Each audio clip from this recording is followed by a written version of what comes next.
À La Rochelle, l'agriculture et la pêche industrielle dans le collimateur de 2 manifestations. Hier, les militants de Greenpeace ont mené une opération coup de poing contre une marque de thon. Quant aux opposants à la marque Monsanto, ils se sont rassemblés pour dénoncer la multiplication des ingrédients génétiquement modifiés. Yann Salin et Didier Gomez.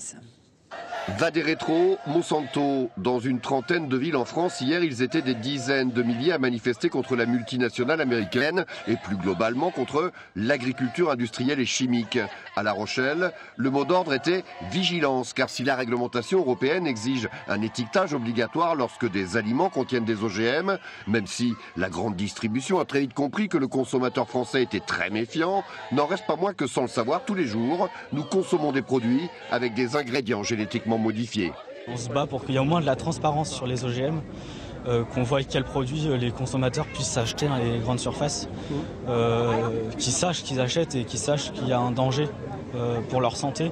Les gens sont de plus en plus mobilisés, et puis moi j'habite dans un village et puis on commence à dire il n'y en aura pas chez moi, quoi. Donc ils sont conscients de ça, quoi. Comme pour le Roundup, et ils avouent que ça les rend malades.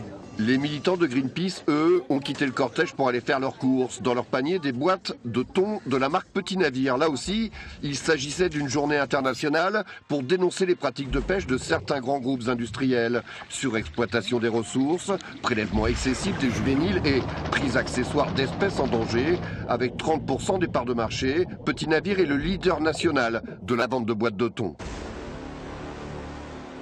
Il y a une commission thonière qui va avoir lieu dans les prochains jours.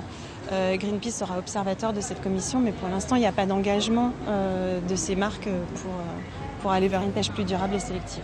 En France, plus de 100 000 personnes ont signé une pétition pour interpeller la marque Petit Navire. Quant à l'entreprise américaine Monsanto, accusée d'écocide, un tribunal de scientifiques, de juristes et d'organisations non gouvernementales feront symboliquement son procès à La Haye en octobre prochain.